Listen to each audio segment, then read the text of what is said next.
bringing you the latest news from Coronado Athletics. This is the Mustang Fan Zone podcast from 100.7 The Score. Welcome back in. This is the Mustang Fan Zone. I got in trouble with Victor for not talking too much about, because we wandered down some rabbit holes. So I'm going to try to stick to more talking about baseball, although I like Brad Bibb as much as I like Victor, so we may stray here a little bit. Brad, I'll introduce him first. Brad Bibb, who is in his fourth year? Fifth. Yeah. Dang. I know. Fifth year, that means Gary Hicks has been gone. He's no longer my Office Depot contact. Right. Because he has coached at Trinity for a year with Evan Rocha, and then he took over at Lubbock Christian last year. So he's year two, I think, yes. Back in his comfort zone, and they are off to a pretty good start already. So then he left, and Kent Metter went over to help Devin Rocha. So Devin Rocha must be a pretty good salesman and recruiter, because he's gotten some guys to come and help him. I'm going to have you introduce your two guys here. I've written them down so I know who I'm talking to, but you introduce them for folks who are watching on TV. Yeah, I will. We've got Caden Langell right here to my right, senior shortstop for us, and got Cooper Shields to his right, senior pitcher for us. And both you guys, grab that real quick, Cooper. You came in on radio today, but you've had a busy day, Coach said. What did you do earlier today?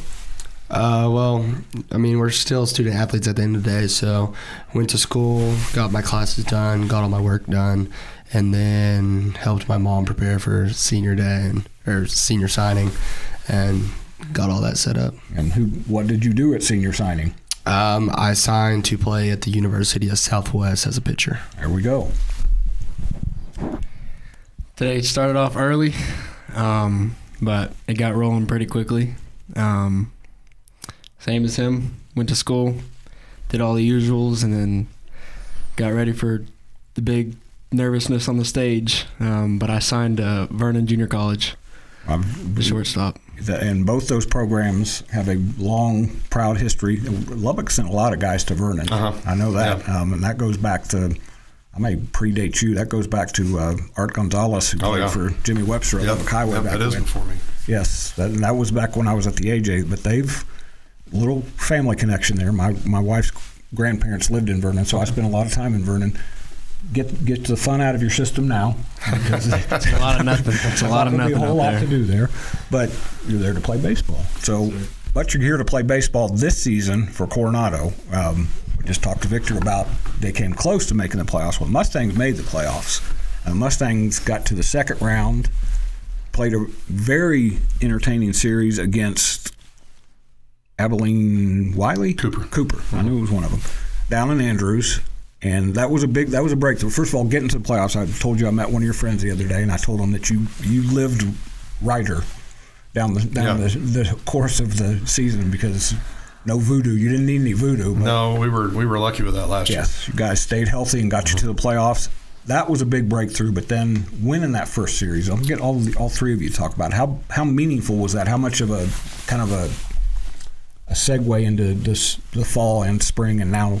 Yeah, I think the biggest thing I think was our school needed it. It's been a rough go athletically at Coronado, and it was really cool to see the school rally around these guys, and just the way they came together as the year went on and survived the grind of the district, because it's a grind. Yep.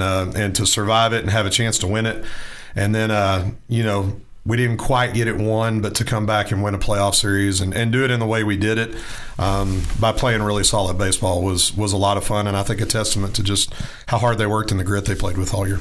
And you didn't just eke in to the playoffs either. You finished 13-3 in that district, which was only a game behind Lubbock Cooper. And Lubbock Cooper at that time of year, at the end of the year, they just find some magic dust or something. They figured out they've done it the last several years. But you tied Amarillo High, which was a really good Amarillo High team.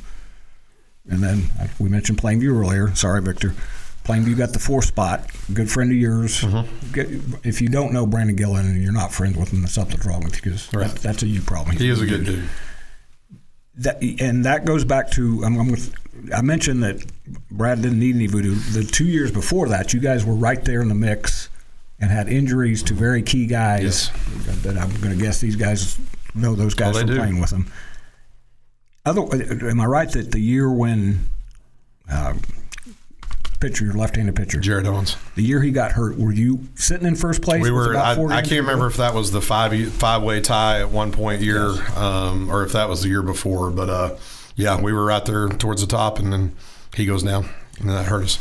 All right, so they're giving me some music here. Means I have a little bit of time, about 15 seconds each. Getting to the playoffs and winning the playoffs last year, how much did that help you?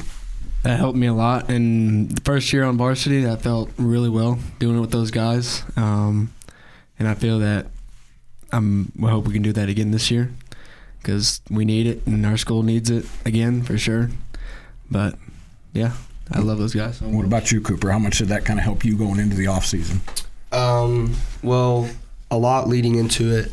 Our years of not making the playoffs really lit a fire under all of our guys, and it just gave me something to work towards. I want to be able to get it with our guys, and I felt like last year was we could have gone further. We have more in us, and we have the guys to do it this year.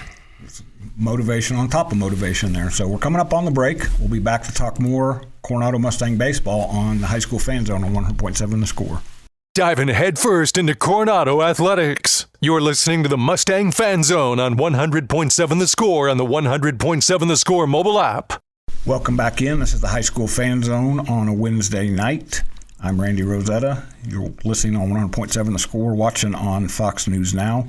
I'm going to jump back in because I had that open. You guys head to the JAG. Yeah, I guess that's a sponsor. Okay. It used to be called the Southwest Ford Classic, and so I think they've changed sponsors this year. It's the same tournament we've gone to for, other than last year, for the last 2 or 3 years. And you guys put it out on social media. I want to call it up here because I saw the schedule. You start tomorrow against Keller Timber Creek, which I believe is where Ernie Mims is coaching. That's correct. Then you play Saginaw, and then Friday you come back and play Abilene Wiley, which you guys have seen through the years as a good program. And then Azle, and then finish up against Granbury at Granbury on Saturday. So you guys have been on these tournaments before, and I'm getting used to the way the schedule works now because most teams didn't play Tuesday when you could have because most coaches were like, let's go play. But you kind of understand you got to hold some bullets back there. How excited are you to get this started and know that it's going to be 5 games in 3 days to see, kind of gauge what you guys are ready for? I'm real excited. We're pumped. Everybody's just really joined together this year, and we don't care who we're playing. We're going to play them, and we're going to play them with our best ability. You said you pitch? Yes, sir. You pitch also? Do not. Yeah, you made this weekend because how many pitchers did you kind of figure you need in a tournament? Well, you never know. I mean, we don't want to roll anybody out there and really stretch them out too much this weekend. The losing the week to the snow and all that has kind of put us a little bit behind. But we've got 8 or 9 guys ready to go, and then when we get to Saturday, if we got to go look down the bench, we'll see who's down there. Who was it in the playoff? We were just talking about this in the playoff. Gary Hicks's last game, as it turned out. Catcher came out from behind the plate. I think Charlie Robinson. Yeah, Charlie threw for the first time all year, and I think Layden White did too. Yep. Yeah. So you guys got to be ready. Yep. Caden, what are you looking for? Did you say you're a middle infielder? Yes, sir. I'm a shortstop. I'm really excited. We've grown a quick and big bond with these guys in less than a month, and I think it's holding up really strong. So we're going to hold each other really accountable this weekend, and I feel we're going to do really good. And this will show our true potential, but I think we got a good crew to get this thing started. You said you're not a football guy, right? I'm not, no, sir. When's the last time you had a shortstop who didn't start at quarterback at some point? I'd have to think for a while. It's been a few years. See, Coach Roy may have enjoyed you coming out to at least push JJ. Now, is JJ back with baseball, or he's going straight? Okay. Because I know you guys had a lot of guys that were crossover and then didn't stop. Besides these two, I know you've got Graham back on the mound. Who are some other key guys for you? Matt Garcia back on the mound, and Graham, guys that threw a lot of innings last year, and Cooper's going to take a bunch of those innings this year that we got to replace. Zach Long back in the infield.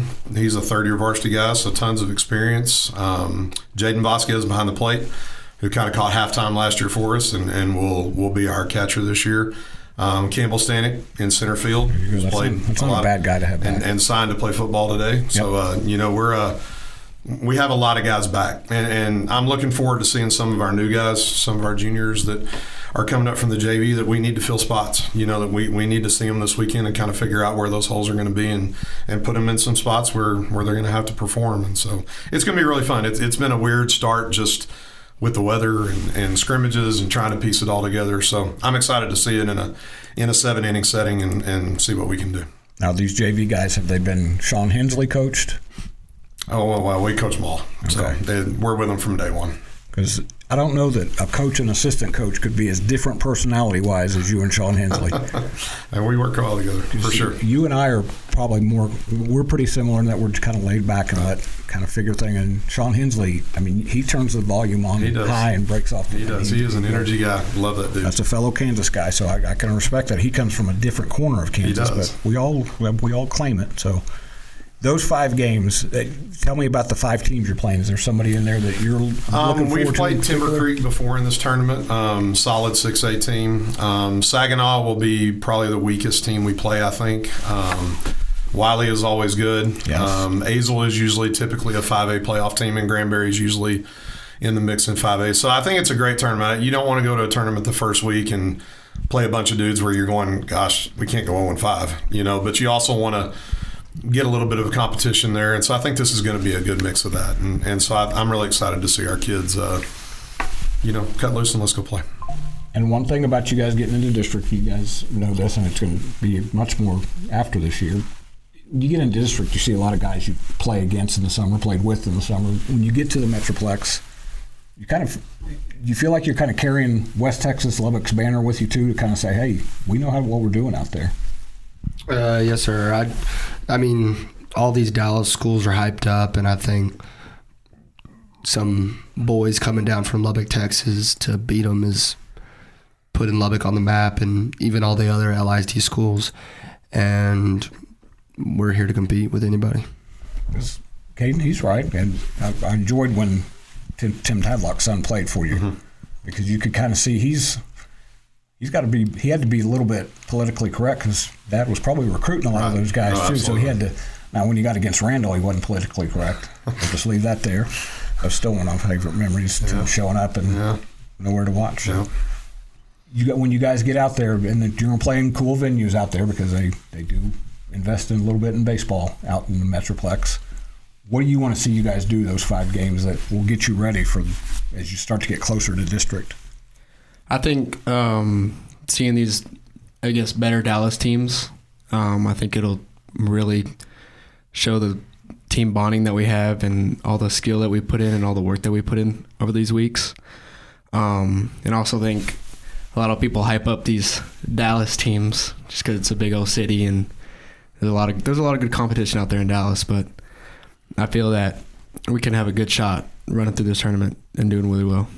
Now, not to put the cart too far, then you come back and you play in Midland the next weekend, which is a cool tournament. I told you the last time we were here, I always wish I could get down there and see some of that, but I'm usually at state We need tournament. basketball teams to lose for that, yes, don't we? Exactly. And unfortunately, there's so many of them, I don't think all of them are going to lose. So, and then you come back for what's called the UMB First Pitch Classic now, so you get to see some different West Texas guys, and then you'll get to see a lot of teammates, El Paso teams. So I like the way the schedule's set up. I'm looking forward, and I responded to this on social media. I'm looking forward to seeing this Coronado team play, because I think what you guys did last year is a great springboard.